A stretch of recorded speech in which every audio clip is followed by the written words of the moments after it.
So when I joined the business, it was 50-50 performance and lifestyle.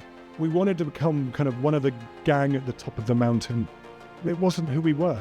The outdoors is about every day. Put on a pair of shoes and go outside and enjoy the outdoors. Because at the moment, we're almost saying if you want to enjoy the outdoors, you've got to go to a mountain somewhere. And that's quite a barrier for the vast majority of consumers. Where for me, the opportunity is, it's not outdoors.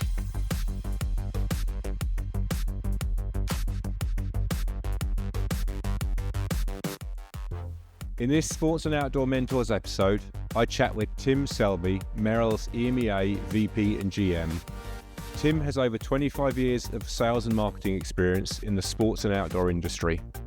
We chat about how early disappointment led to his career in the footwear business, how he discovered the type of leader he wanted to be, and some of the challenges facing the outdoor industry today, plus much more.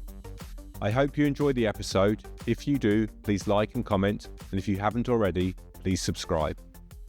So, Tim, maybe before we get into kind of the meat of your career and how you got to where you are today leading the Merrell business for Europe, what would you like actually the audience to get out of this discussion today maybe? Yeah, I think from my side, there's probably two areas I'd like to discuss or kind of to talk through. I think the first one is, the learnings I've had around leadership over the years. Some of the good things and the bad things that, have shaped how I kind of, I think I lead my team these days. And then the second area, I think is around the outdoor industry and our perceptions and our thoughts and, maybe some ideas that, we think we should be pushing a different agenda, to kind of make the outdoors a slightly different place than it is currently. And I think, if we got into those two topics and kind of, maybe got a few kind of interesting ideas out of that, then that would be, would be a big positive to come out of this. Brilliant. Well, I'll make sure that we do that then. But before we get to those points then, let's go all the way back somewhat 28 or 30 years ago maybe. So you finish university, you graduate, I think, with business and marketing degree, if I remember well. And I think in that when you graduated, you had your heart set on a marketing role with one of the big FMCG brands, so Coke or whatever it might have been. And I think you went through a very kind of long and arduous process of applying for, I don't want to exaggerate, but that's a lot, and maybe you can clarify what a lot is of roles, and we're not at that time successful to that, and actually your first, let's say, entry into the industry, which you've been in now, like I said, 28, maybe 30 years, was actually in a sales role with Hi-Tech. So I'm interested, first of all, about that process that you went through of all those different applications and how you kind of stayed motivated and driven to kind of still achieve that, but also that shift, that kind of pivot into sales as that kind of entry point into Hi-Tech and into the industry. Yeah. So I think, I'd come out from university.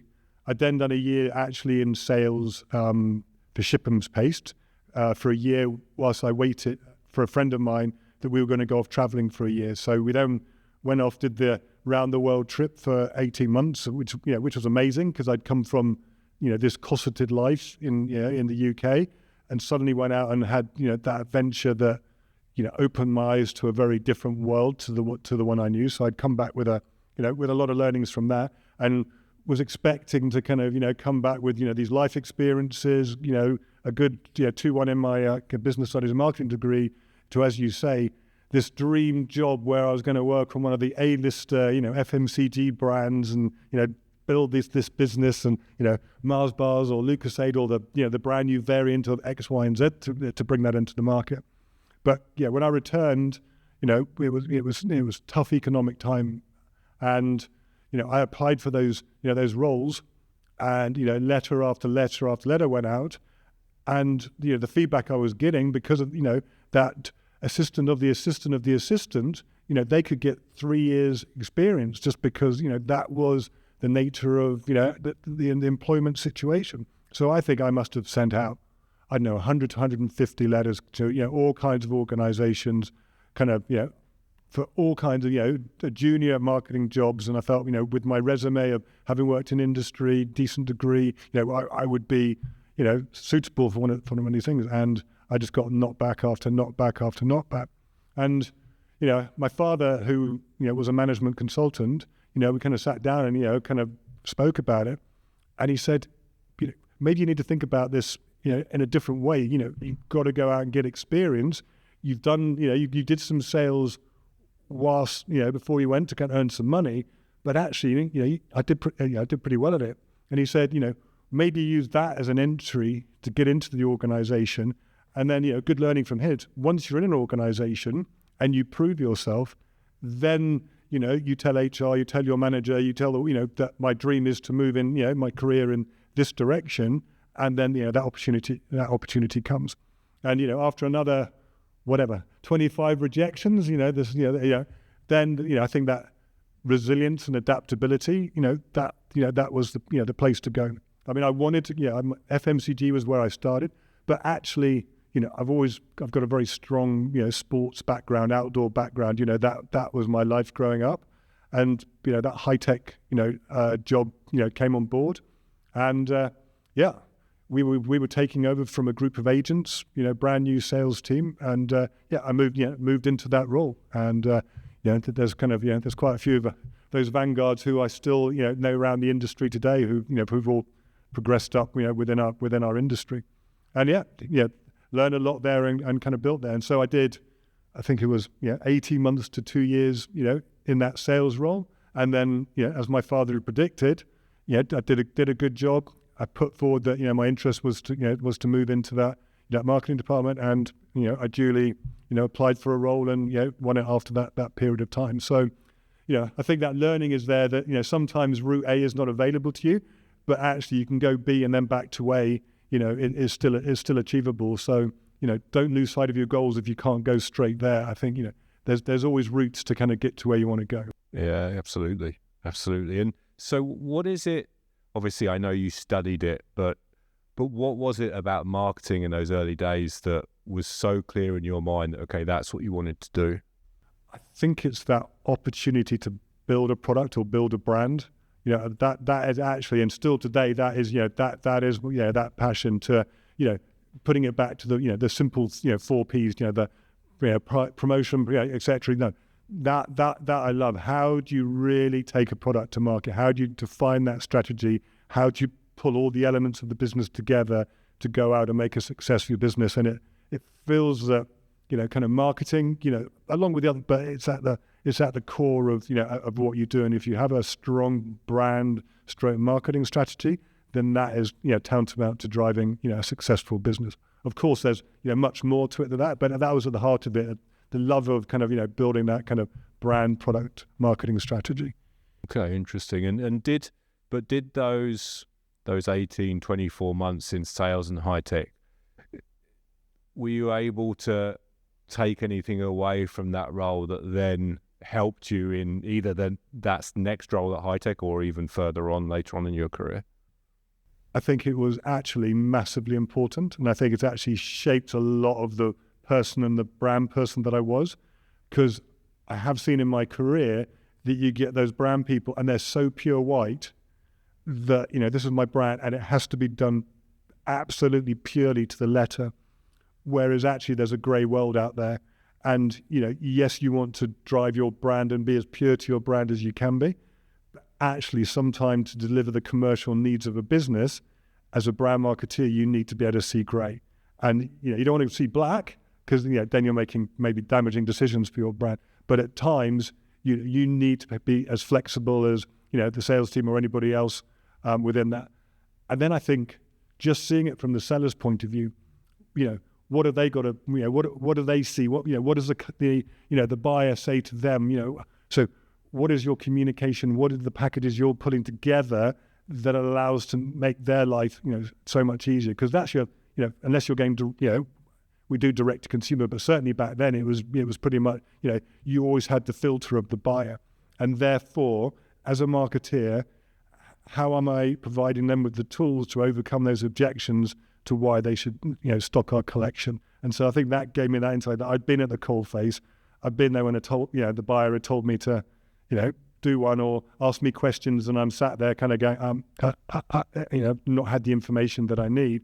And that was a very good, good insight as well. Yeah, absolutely. Yeah, I think that somehow it's that to be able to empathize with your colleagues in other areas, I always think makes it easier to do a better job in whatever function you're in. So yeah, I think seeing it from different lenses, and again, when you get higher up, you're going to see it from a operational lens or from a finance lens, and all those lenses get kind of more multiple. But how do you pull all those lenses together to make the right strategy to drive your business forward? But at that time, having that sales one certainly, put it in a different light. Yeah, makes sense. So then after I think around 3 to 4 years, you then moved on from high tech and joined Reebok and Rockport. Yeah.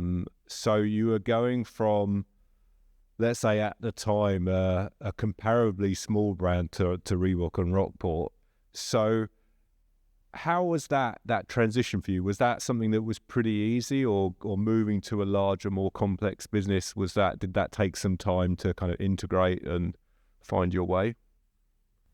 I think, we've kind of gone from, kind of high tech, which was, a family run business, and that has positives and kind of challenges, within that structure, to going then, so you can make decisions fast, etc. Then going to, a large corporation where there was so much more structure and reporting and, defined lines that, that you had to roll in. I think it was, that agility to almost reports. And if you want to, put something in, then you've got to kind of put it in triplicate and present the business case, and I think that was, that was, quite a mindset change. And then, I think on the positive side was, they big brand builders, they were corporate, Reebok at that time, I think was the number one, sports brand at that time with some real heavy hitters. Rockport was, at the top of its game, with a huge business. So, there was a lot of learnings to kind of take from a marketing perspective, and, we're doing well, so there were budgets available, your chance to try things, be creative, so that was, that was a good time that I could kind of go out there and express myself, maybe is the wrong word, but, go and try things, spend some money. We did big shops and huge, try-on promotions and, trade marketing campaigns and brand campaigns, which, was a big step for me, and, working with, the bigger media agencies and all those kind of sides. So, that was a great way to kind of further build my marketing knowledge and my marketing skills.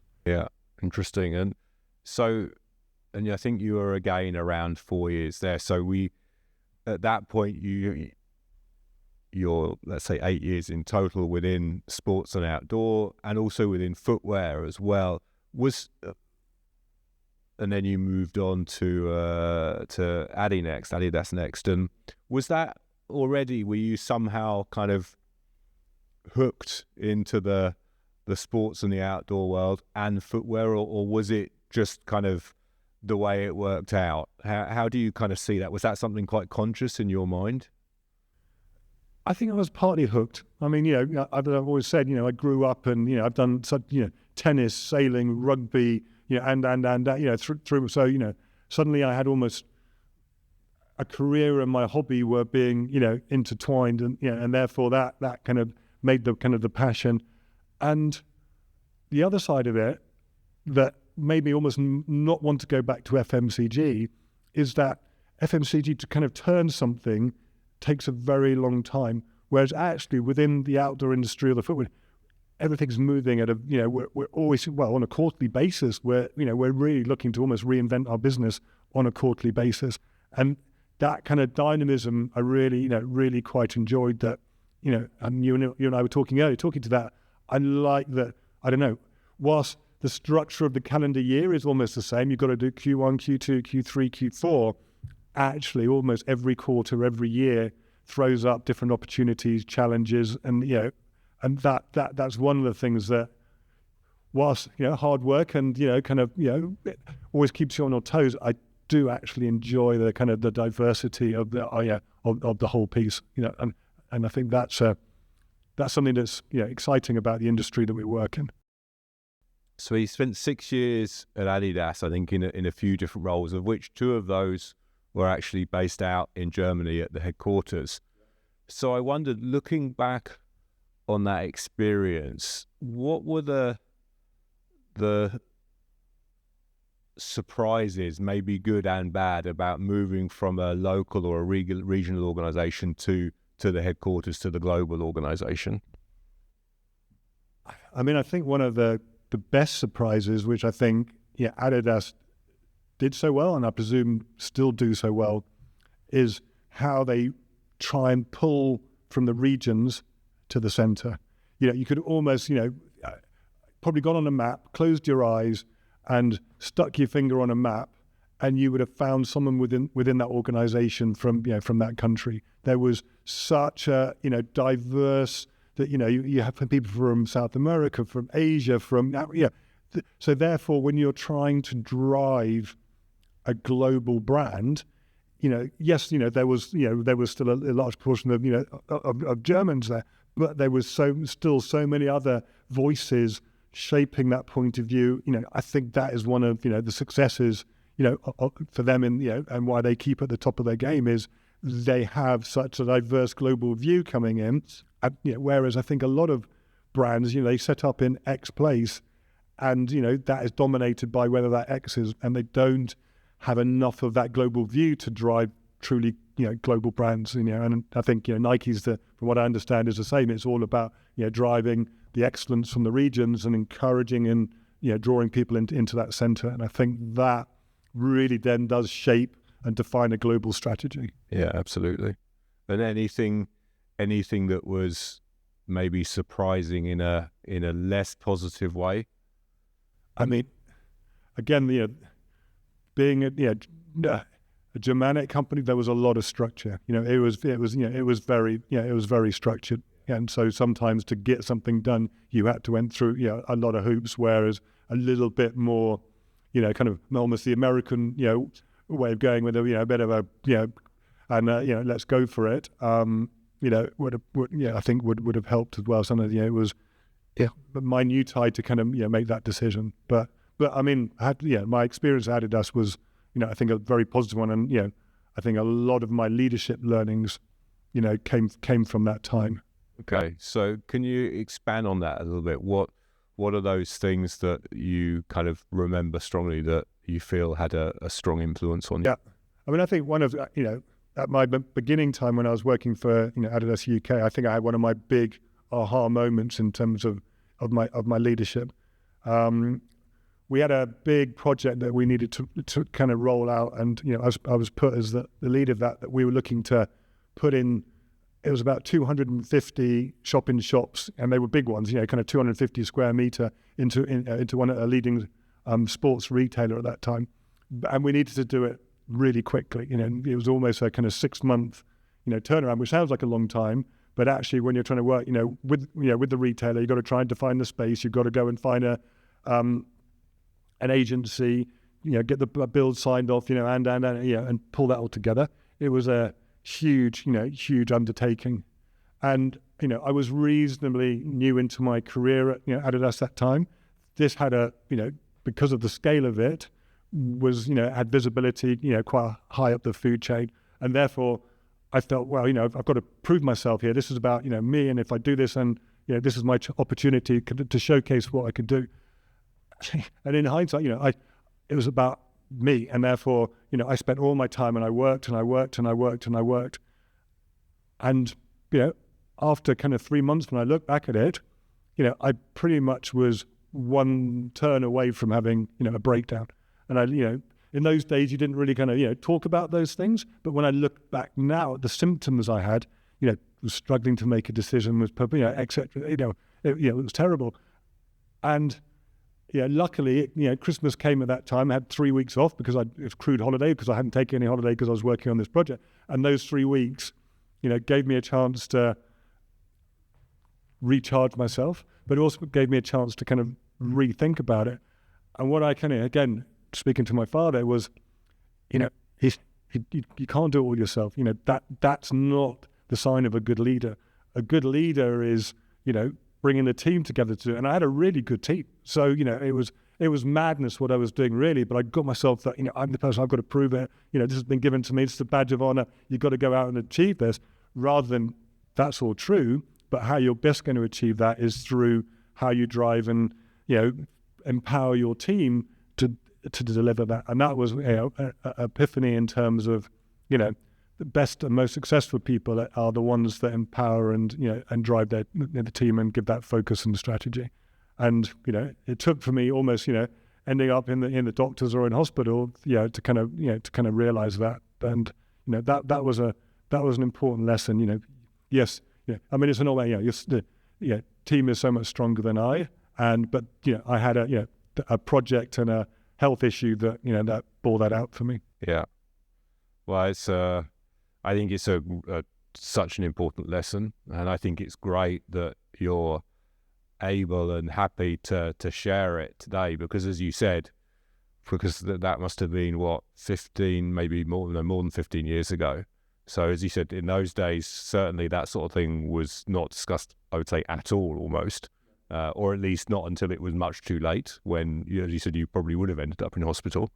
But I think it's such an important lesson for everybody. And I'm sure, actually, if you use the word epiphany there, which on some levels is almost too strong, but on the other hand, I feel like, well, actually, it's probably absolutely right, because otherwise you probably wouldn't be sitting here today if you hadn't have had that, because you wouldn't have been able to succeed in your career or continue to succeed in your career without that realization. So yeah, I mean, I think too many leaders think that success is them doing everything and showing that they're strong and they know everything and they're the dynamic force, whereas actually I think strong leadership is by having a really great team below you, not being scared to employ people who are vastly more intelligent than you, and that's, in my case, not hard.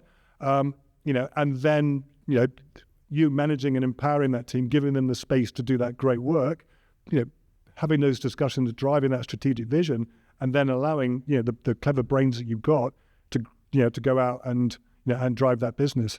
And then I think on the other side is to be vulnerable as a leader. I think, too often we don't want to say, oh, I don't know, or I haven't got the answer. Well, you can't be the expert on it, or you shouldn't be the expert on everything. And, and therefore, again, that's where you lean on your team. That's where you want their expertise. That's where, you, rather than my way's the right way. No, you want to go and talk to them, get advice from them, and then, make it, rather than you're scared to go and say, actually, I don't know, can you give me your thoughts? Yeah, absolutely. Okay, so let's go back to the time when you were working and living in Germany. When you look back at that experience of working and living in a foreign country, and here I'm not talking about the role as such, but what would you see as the best and the worst things of that experience about having the opportunity to work in another country? I mean, I think, the one that I alluded to before was, the cultural piece, just to kind of see things from a different lens. As I did when I, traveled the world, when I was younger, and that gave me a much wider viewpoint than if I'd have gone out into the business career with just my limited Southern England point of view. I think this one, again, just being in that maelstrom of people and understanding points of view that you don't get. I think that is, that was such an opportunity that, whereas I'd, worked in, yes, we'd worked in the UK, and then we actually took on, we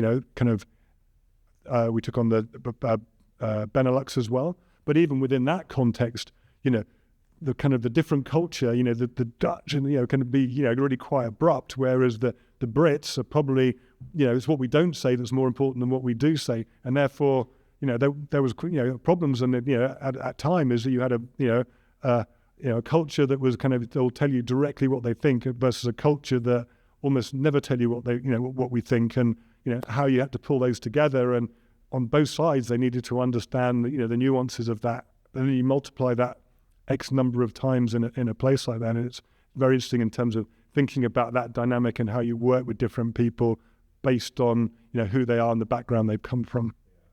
So that, it sounds like then that experience of working in another country was something you really reflect on as being a real positive part of your career. Yeah.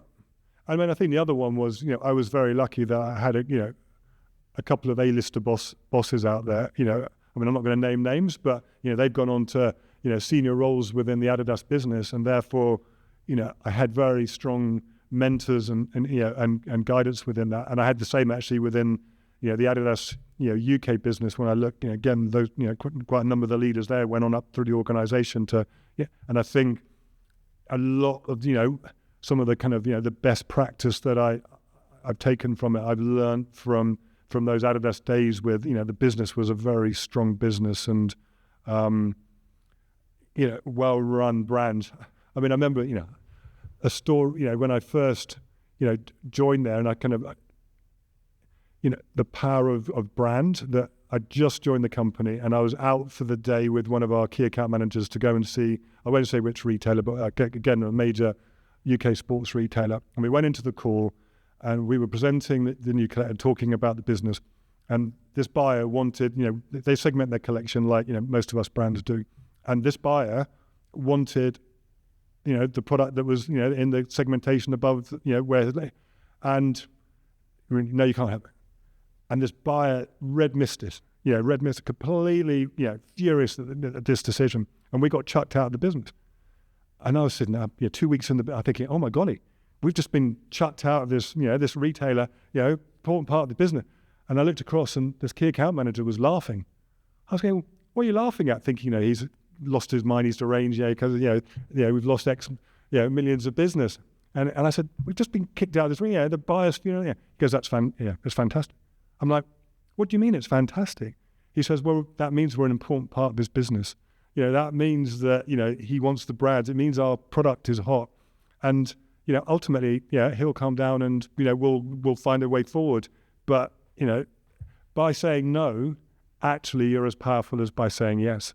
And that was one of my learning ones that, to have a strong brand strategy. And again, as much as you can be white to it, will actually make your brand, stronger for the future. And it was strange. It was a moment, stood in front of a retailer, but actually that power to say no was, will at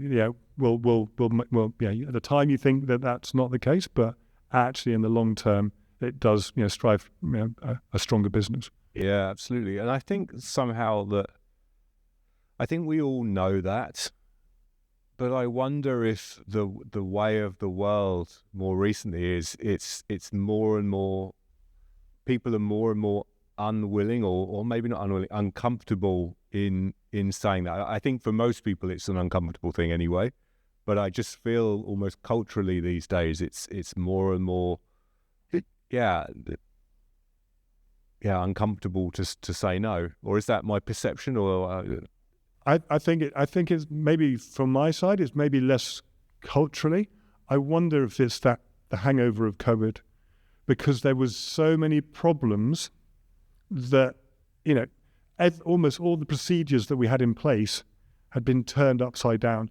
And therefore, trying to just deliver product on time or deliver any product at all was a challenge for 12 months, 18 months. And therefore, really you were just trying to keep your business head above water. And therefore by saying no, when you've already said we're going to be late on that, or that's not going to be that, or this is happening there, I think, it was almost just trying to work together with people just to, to keep the business full. Whereas hopefully, that tail is coming to the end in, kind of 24, 25.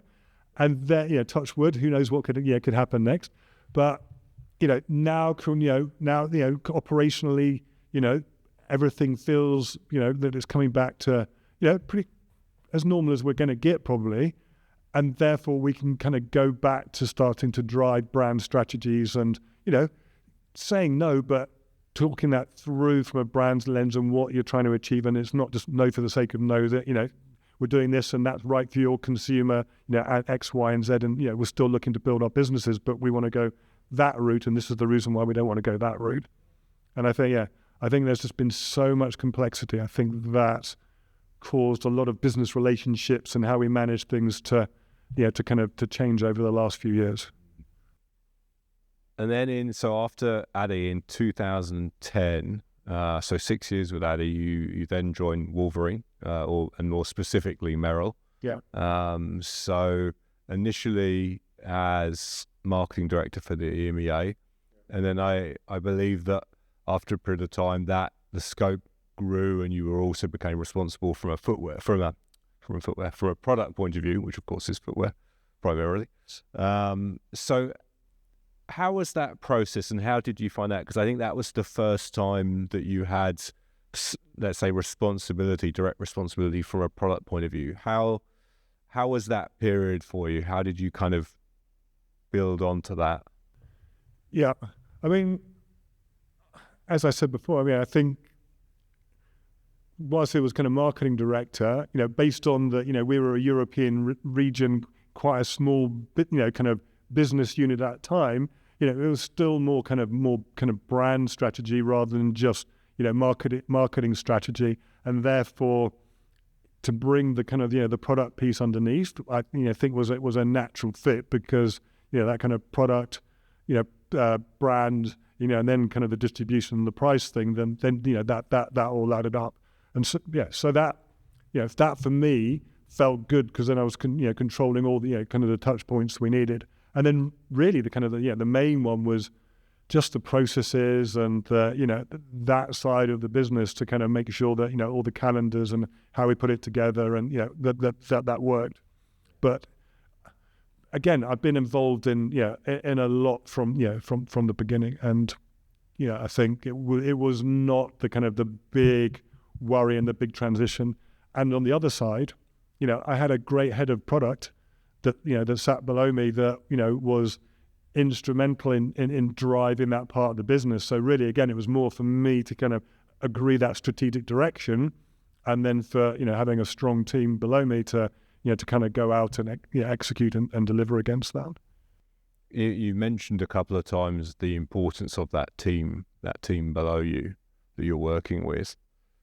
When you're looking to bring in new members of that team, other than the obvious, let's say, skills and experience that are associated with whatever the job might be, what else are you looking for when you're looking to bring kind of leaders on to work with you? Yeah, I mean, for me, a key one is that I want a leader that will empower their team, because I feel when people micromanage, then that, I think, stifles business creativity. So I'm really looking for leaders who could do that. Again, ones who've got good strategic vision, critical, when they're in, the marketing director or the product director, what is their vision in terms of, laddering up to the overall street direction. And then the most important for me is someone who's not going to be scared to speak their mind. I don't want someone who just, plays me back what they think I want to hear. I want to have a open and, interesting discussion that I'm thinking X. And if they don't agree with me, then please tell me what you think is why. I can listen to why and, take it and then go, no, actually, I still think X is right. But I don't want someone just to go, no, I agree with you, X is right, when they're thinking, oh my God, it's so obvious that, a different course of direction. So you want to build a team where, open, frank, open, discussions can take place. And then if you build that across, your 4, 5, 6, 7 reports, then suddenly I think that turns it into, a strong dynamic, because you've got a group of people who are all prepared to speak their mind, but to listen to other people, and then at the end come together to agree a strategy that, to drive that forward. And then if everybody's had their say, spoken about it, we're all lined up to that, then you get 200% commitment, to drive that strategy forward. Yeah, it makes sense. And what do you have a strong belief either way with regards to bringing people into the industry that come from outside of the industry, or are you kind of more focused on looking for people that are already, let's say, established within the industry? Open either way. I mean, I want, for me, a key one is that I want a leader that will empower their team. I don't want someone just to go, no, I agree with you, X is right, when they're thinking, oh my God, it's so obvious that, a different course of direction. So I'm really looking for leaders that will empower their team. And yeah, I mean, we've certainly over the last few years brought more people from the outside because, again, looking at different ways to work, has been super important. Certainly on the sales side, we've brought in a number of people from FMCG in senior positions just because of the rigor and the data and the way they look at the business. Because probably when if I think about when I started, it was all about relationships. There still is relationships, but data and all is coming more and more important. And how do we bring that skill set into that part of the business is I think is vitally important. Yeah, absolutely. I think we'll probably touch on this later when we talk a bit more about the industry, but I think as an industry we tend to be a little bit conservative in some fronts, particularly when it's with regards to bringing in talent from outside of the industry. And I worry a little bit that if we do that too much and we don't look outside and don't bring enough, let's say, new talent into the industry, that we're not going to innovate and transform as much as necessarily we need to. I think you need that. I think it's always a balance, of course, but you need that injection of new talent, experience from other industries that can shake things up a bit and that we can learn from at the end of the day. But yeah, we're not always the best at kind of being open to that sort of thing, I would say. I think it's one of our strengths and one of our weaknesses. I agree with you. That we have an industry that works very well together. I mean, there's not many industries where you all get together, you have beers, you talk to each other, and that there is that kind of almost sense of community in the amount of sharing that we do. I mean, think of another. I mean, there's not many other industries out there that, whilst we're all competitors, we're prepared to work together for the better good on so many topics.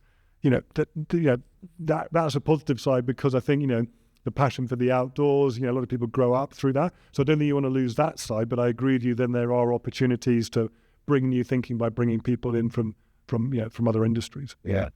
Almost 4 years ago now, you were promoted to your current position, so VP and GM of Merrell for EMEA. And at that point, I'm assuming that your scope of responsibility in terms of leading people grew quite a lot. So how did you deal with that experience? Was it something that came very natural to you? How did you kind of maintain those relationships with your previous team and establish relationships with new teams? What was your kind of approach to that? Yeah, I mean, I think I spoke a little bit, and when we were talking earlier, but yeah, when I came into this role, it was just on the end of COVID, and I'd come up from the brand side, and I had to go into that operational and finance side, which is I had to understand it wasn't where my expertise were, but almost that was where 100% of the problems were. That you had problems with the factories, you had problems with X, Y, and Z, and suddenly else our processes that had worked us very well to ensure you delivered that on time with the right price or the right quality. That that was all out of the window coming out of that that COVID period, and therefore there was all this confusion going on, and you're being thrown the new boss into the business to kind of we've got to solve this, we've got to find solutions, and I kind of got into it, and I was like, we've got to find all these solutions, but this isn't where my area of expertise is. If it was coming in and that brand piece and how do we evolve, yes, but it's actually all about the short-term problems that we've got, and how that this retailer's ringing us up, or that's happened, or this happened. We've got to find solution. And it was as I think I spoke to earlier, that as a boss to lean on the team and go, I'm not the expert here, I'm open to listen. Let's work together. I see these are the areas that we need to focus on. I see these as the kind of 4 or 5 critical points, that we need to focus. And how do we go around and solve that? So very quickly, my finance director, came my best mate, and he has been, kind of fantastic. We did the 101 of finance, and the first thing I knew, like any organization, there's 200 reports that kind of get put out there to analyze, and I'm thinking, I need to know all of them, what the data, and we had the the CFO, and for breakfast, I think he sits there and he reads all the reports, and then he kind of click, click, click, click, click, click, click, click, and out, gurgitates. I'm saying this, that, this, that. And I'm sitting there thinking, oh my God, yeah. Where did he see all those things from? I haven't seen all those things. Failure. You can't run your business. And very quickly, I learned that actually I didn't need to know all those, 50 data points that he was talking about, 100 data points. There were 10, 15 critical data points. And if you manage those, then generally everything else is okay, because I've got a finance team that if you get those, everything else just flows through, and you'll come out with, the expectations at the other end. And I think that was, again, we spoke about, you don't have to know everything. You need to have a team that knows everything, but you just need to know what the critical points are, define where your priorities and your focus are, and then go after those to kind of, drive and deliver your business. And then by building that relationship that I'm not the expert, I was vulnerable. We have a great open relationship now. And, nothing's hidden from me. We have great direct conversations. He highlights any problems he sees coming. And, I think that's been one of my successes, that I've built in this role, is that, I've had someone there who I've lent on, and it's not been seen as a sign of weakness. It's just been a sign of me being open, that, those two-way conversations. And I think that is really, really important.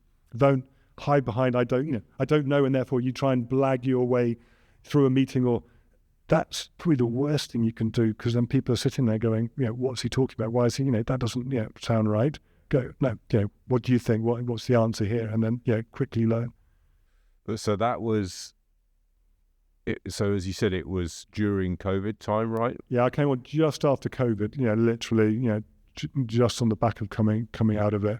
But that then must have made it even more complex, because at that point, obviously, we were all fully remote, and before we started recording, we talked about the fact that I think both of us still very much enjoy that ability to engage with people on a face-to-face basis. So that must have been even more difficult to build those relationships and build that trust with the team, because of the fact that you were remote. Yeah, but I mean, I think, he'd been in the business a few years. So when I was marketing product director, he was finance director. So we'd already kind of, built up a certain, kind of relationship. And I have to say there was a, which I think was done very well by the Wolverine team here. I think it was it 2019 or 2018? They did a training program, and they basically, they got the directors of the business across the different divisions. So, they got the brand directors, but they also got the, HR, they got the warehouse, they got the finance, and they put us on a management course together. And it was a 6-month, course, and we did lots of offsite. Part of it was learning how to, better manage our business, be better leaders. But I think the other piece, which was as important, was those, relationships that we built within that time. That quite a lot of it was us talking about who we were and how we managed people and our hopes and dreams, and probably, so that when we came out of that course, actually I had a quite a good relationship with the finance team or the HR team, because we'd had that chance in that forum to kind of get to know each other, open each other, and actually have some quite open and insightful conversations about our hopes and dreams and challenges and thoughts, and how I might manage a marketing team is very different than how you might manage a sales team, or how you manage a customer service team, or how you'd manage the warehouse. So even again in something like that, you pick up these great tidbits from managing different teams with different KPIs and different challenges within their business. So I think getting teams to work together cross-functionally and allowing them in certain settings to get to know each other, I think can be really powerful as well. And doing it at that direct level, so that when I look at it 4 years on, God, there's probably 5-6 of us have all made that next step up. But because we built that relationship there, now we're on the European management team, actually there's a lot of openness and collaboration that I think that helps our business going forward as well. That I have a great relationship again with the the kind of CFO finance, direct lady. So, because, we've had that relationship for kind of 4 or 5 years now. Yeah. Okay. Great. Yeah. I think that ability to break down those silos is super important, because oftentimes that can be quite paralyzing, I think, in many businesses, if those silos are too rigid. And I mean, we were bad at that stage. I mean, remember when we went into the first session, and it was one of the reasons why they did it, was the brands were very competitive. Almost a measure of success was getting one over on one of your sister brands, which is not healthy. And we had to go to 4 teams, and it was, you probably know it, you either had to do a red cross or a green cross. And it was the one that you had to, you get 10 goes, and you realize at the end, if you all trusted each other and put the red cross, then you all won. And we went through all 10, and we were still all, I'm not going to do it because I don't want them to win, and I don't want, and we came out, and the guy at the end was like, oh my golly, you guys are, the internal competitiveness of you guys is actually, damaging to your business. And I think, the senior management at the time had seen that. And then, as I said, through the course of those 6 weeks, they totally changed the mindset and the thoughts and the collaboration and the way that, we worked together. It wasn't, solved overnight, but it got so much better. And I think that was a big step in why, Wolverine Europe then became a far more powerful and successful business, because rather than trying to work in all these little, diverse brand streams and whatever else that were fighting each other, suddenly it was this collective one team, trying to drive the business forward, and that was very powerful. Yeah, I can imagine. That sounds great. I think I've definitely experienced some situations where we would have benefited from a similar course. As we've already discussed, you're leading a large business for a big global brand in what I guess is the second largest region for Merrell, I assume. You're a husband, you're a father. We talked about the fact that you travel a lot. So I guess it's 2 questions. The first is, do you feel like you're able to find and maintain some kind of a balance? And I use that word a little bit carefully, but you get the point. And if the answer's yes, how do you do that, I guess? What are your secrets, if you have any secrets that you can share? I mean, I think that, the first one is I'm very lucky. I have a very understanding wife. Luckily, her job and, allow that, she can manage when I'm not around. And strange enough, she probably says it runs more efficiently when I'm, rather when she has a 3rd child at home as well. It's funny, I hear that as well. So, which, is that untrue? Don't know. So, which is one. But I think, I think it is trying to compartmentalize, that piece. And I have, when I'm coming into London, I have about an hour and a half, hour and 40-minute commute, and everybody goes, wow, that must be, really difficult for you.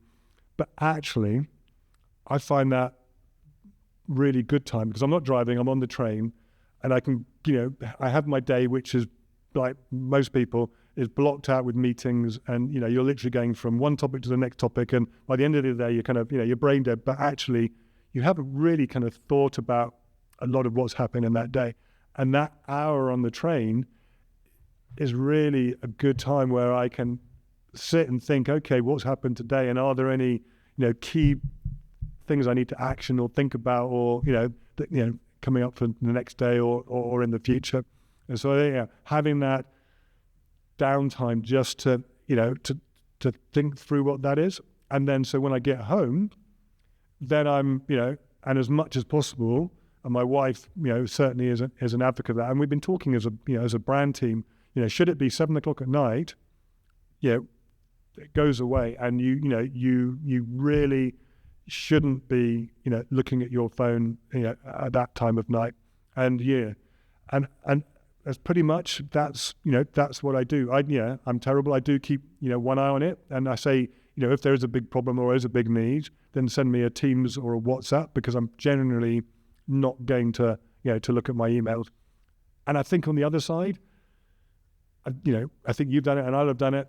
You look at that email at 10 o'clock at night, and it's the email you don't want to look at 10 o'clock at night. And then all night, it's just going through your mind, and your mind go to sleep. I need to get some sleep, turn off, and and there's nothing you can do about it. So why did you look at it at 10 o'clock at night? Then the following morning you get in, you talk to your team.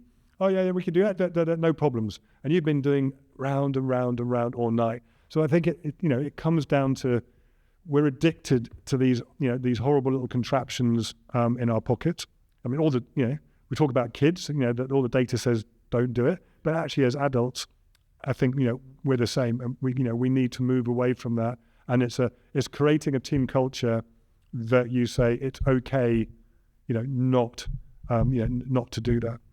And then I think the other one for us, being an outdoor brand, is how do you allow people to have outdoor moments? So we just came off a management team at retreat and saying, do you know what? If you want to have a one-to-one and you're with your headphones on, just walking out in the countryside, that shouldn't be frowned upon.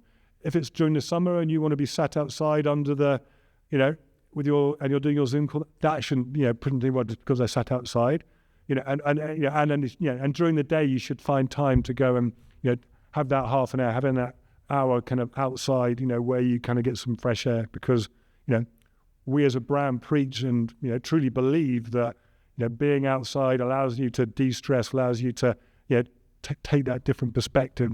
And, we should build that into the culture, the culture that we have.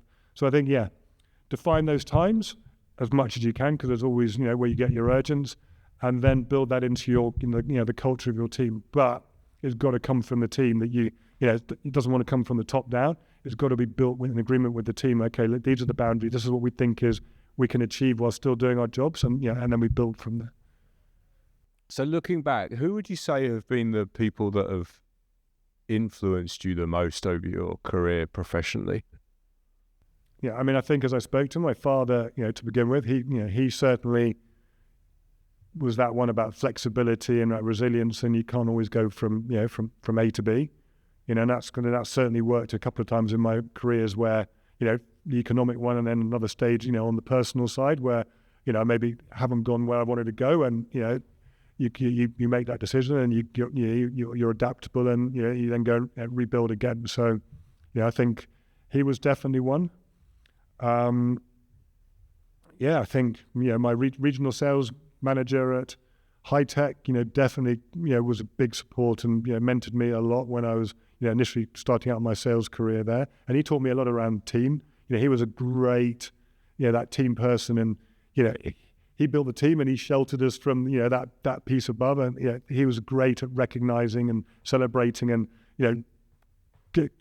creating that power and energy from those, all that, the remote team that we had then. So I think, he was very strong. Marketing director at Adidas UK. He was a very strong kind of brand marketeer, a very clever man. He was always in meetings that we'd be discussing it, and then he'd be one of these people that and kind of sit there and not say anything, and then not the kind of solution in one sentence, and you'd be sitting there thinking, why didn't I say that's obvious? Why didn't I think of that in that that one sentence? It was very good, absorbing all the information, and then clearly seeing what the route ahead was. So he was that one of listening, and too many people want to be in there and it's their voice, rather than actually sitting back, taking the information, and then make that considered considered strategic move.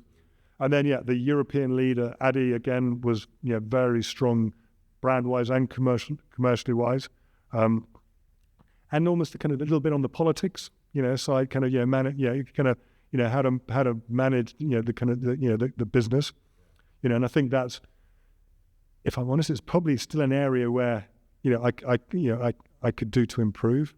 I think sometimes still I get a bit too emotional about it, a decision, and maybe I'm too the glass half full, and rather than I look at maybe the challenges and the realistic side, rather than actually celebrating all the good stuff that's going on and then caveing out, well, then we need to do X and Y. I start with the the challenges and the X and Y, and then kind of almost try and throw in the positivity at the end. And, I need to be, I think, a bit more of that kind of positive, and then, where do we look at the risks, that build around that, and how you then message that upwards. I think, still, when I look at a couple of my other colleagues, do it in a slightly kind of better way than I do. And then, my current boss, here is, she's a very smart, clever lady, and again, how she thinks everything through, and strategically puts everything in its place, and kind of seeing that grade that we've got to do that number, but we want to do that for the brand, and how you try and challenge, and let's take the risk there, but that then is offset by doing she's got a good brain of seeing that that bigger picture. So I mean, I think I've been very lucky that I've had some very strong leaders, and then I've had a couple of mentors on the way that when I moved into to the finance role, I asked, can I have a time with the CFO to kind of where just to get some of those, what do you need to as I said to you, what are the key priorities as a VPGM that your responsibility on that P&L to drive, and again that guidance from him, and then we'd sit down and you go, you want to look there, and look that, make sure you focus on that. That was that was an important one as well. So I think getting people within an organization, and not being scared to go, tell me, guide me, teach me, that's again, I think you can learn so much, because I'm not a great reader. Some people, they'll sit there and say, I've read that business management book, and I've read that book, and I've done that book, and that book's defining me. But that's not really been so much. I'm much more that I've learned things by watching and talking, and that's been my route. Interesting. It's you've mentioned the word mentors several times, and it's really interesting there to hear that actually at one point you kind of identified, okay, this is an area of kind of personal development, and you've kind of you've actively sought out someone. Is that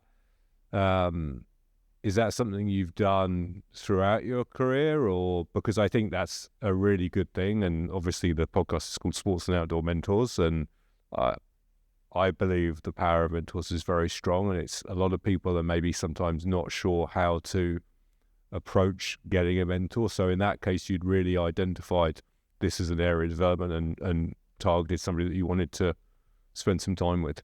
I mean, I think advice for people is it's definitely an advantage, and I think because of the chaos, I've lost it, but we just as I said, hopefully the reset that we can. I really want to go back to it, but I want to do it the other way, because I think a lot of people are almost scared to ask about mentorship. But I think if it's a good mentorship, the person at the top learns as much as the person underneath, and therefore it's you're understanding what maybe a different generation or a different part of a business is thinking about, and therefore it should be it's not that it's all about the top person giving guidance that way. And of course, that's part of what it's given. But actually, if you're a good mentor, then you're actually learning and understanding, and maybe getting guidance back, and a different point of view from someone that's maybe in a different part of the business who's got and building within that. So I think mentorships, and again, we've been talking about it as a business. We think it's something that we need to accelerate, because one, it allows you to learn about different parts of the business, and two, it kind of develops that that two-way conversation, and it allows that people want to grow their career. That if someone comes X, do you think we should promote them into Y? Well, if I've actually had time as their mentor because they've been seen as one of the the A-listers within the business, then that makes that I'm not doing it from afar thinking, well, I think so. Well, no, I've actually been part of their business life and have a better understanding in how they work and how they tick. And I think that's hugely, beneficial to an organization. When you look ahead to the next, 3-5 years, maybe longer, what do you see as some of the challenges that we'll face as an industry? I mean, if I take it from a Merrell lens, of the industry, and maybe I'll allude it to the journey that we've been on over the kind of the last 10 years.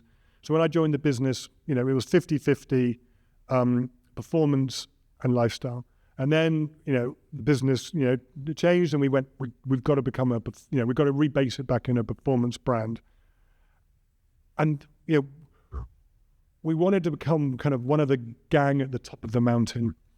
And, when I look at that, those kind of 3 or 4 years, it wasn't who we were. When I look back, what Merrell is, when you look at the product, it's out of the box comfort. It's for every day. And so, we did a big consumer insights piece and brand piece, and we came back that, the outdoors is about every day. And as we've built on that, what we see and what we see as our differentiator, but I think is really important as an industry, is everything is about the mountain, and it's all about the Alps or the Pyrenees or the Lake District or whatever. Where, how many consumers actually go to those places? Is it 5%? And actually from the again from the data and research we say, for a lot of people they find that actually quite unnerving. And in a way, yes, it does. It gives you that, your product is born there, and therefore it gives it that performance benefits, because if it can work there, then it can work anywhere. And I agree with that you need some of that.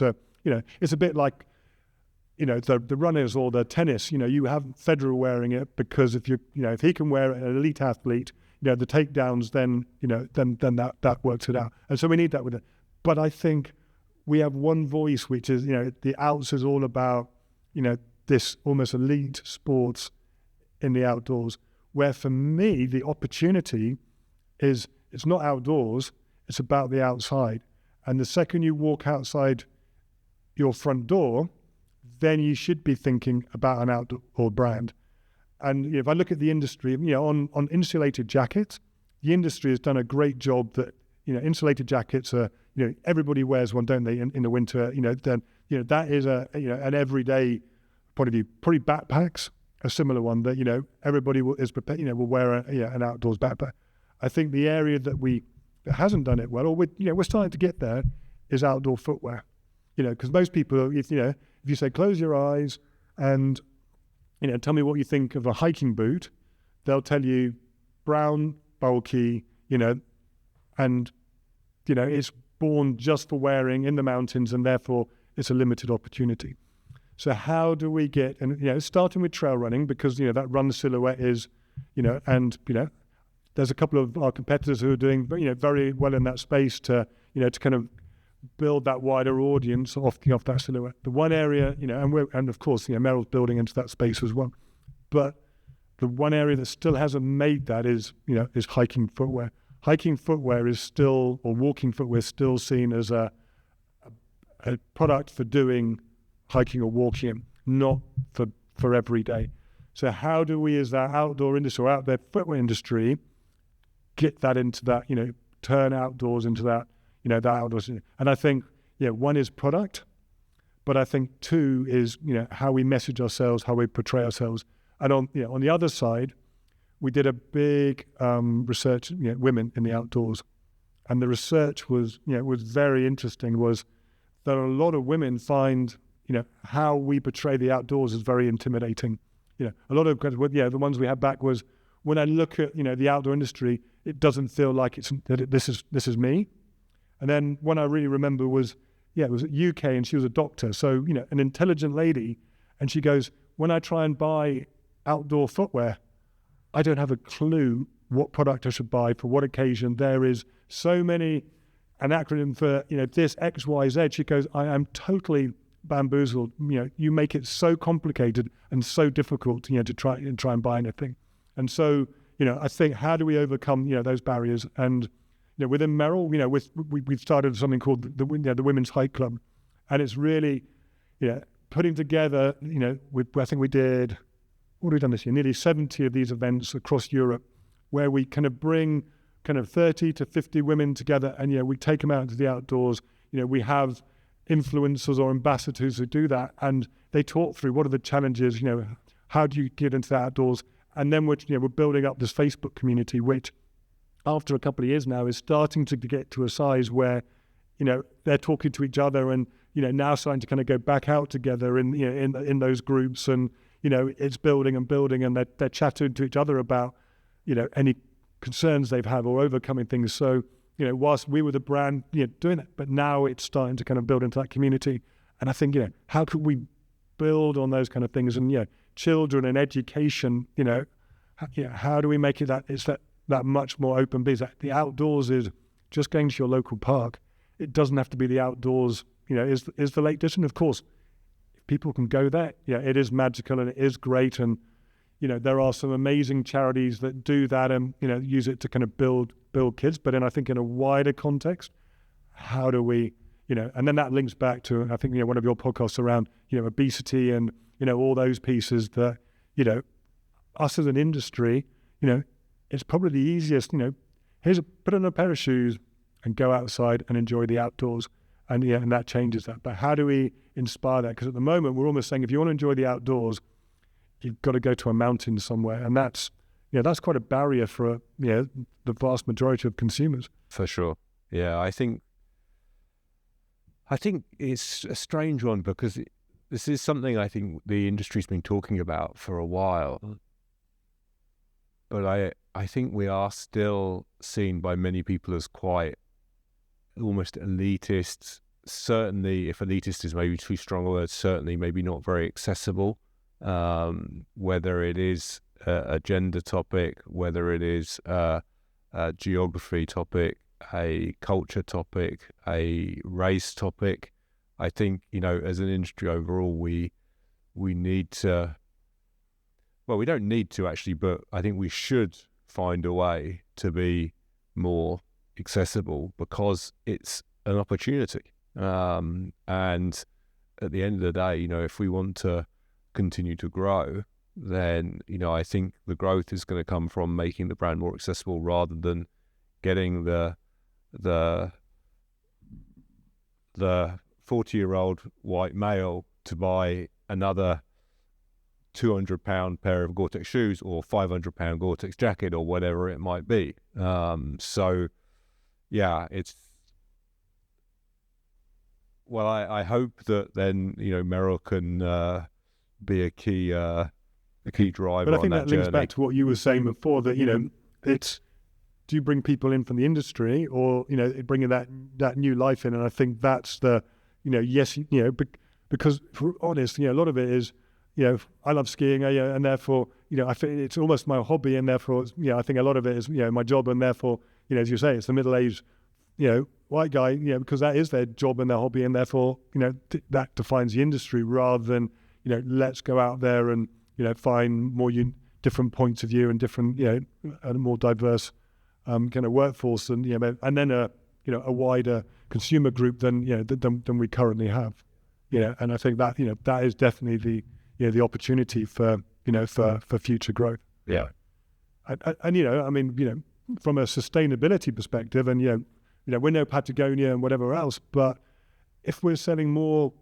quality that products that will last, that have been that have sustainability at their core, because I think the outdoor industry and it's an interesting one that's that's being discussed a lot, is sustainability a differentiator, or is it now just something that you should be doing as an everyday part of your business? And I'm almost there are a few brands there that it is the differentiator, who everything they do is defined by that, but probably the vast majority more is you need to be doing as much as you can, but that isn't your differentiator. The consumer should expects you that you're building just sustainable products into your thing, that you've got electric cars for your sales force, that you don't use single-use plastic within your business. Everything that you can do should already be built in there. And I think that is but then getting more people outdoors, getting more people to be educated to be about the outdoors, and if there's more people passionate about the outdoors,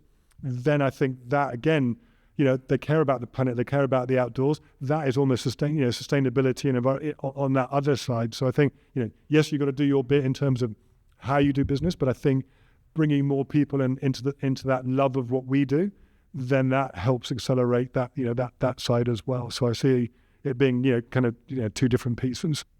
What 3 pieces of advice would you give to future leaders of the sports and the outdoor industry? Well, I think they're the ones that that I've spoken about. I think number one, your team and empowering your team is most critical, and making sure that, get people who are cleverer than you, because, that will stand you in good stead. The mentor one, find good people to learn from, because, they will help, define your career. And, one that we haven't really discussed is, have a clear strategic vision. If you don't know where you want to go, then how can you expect your team to know where you want to go? And again, I think, there's been points with my career where I haven't been, clear, from what we want to achieve.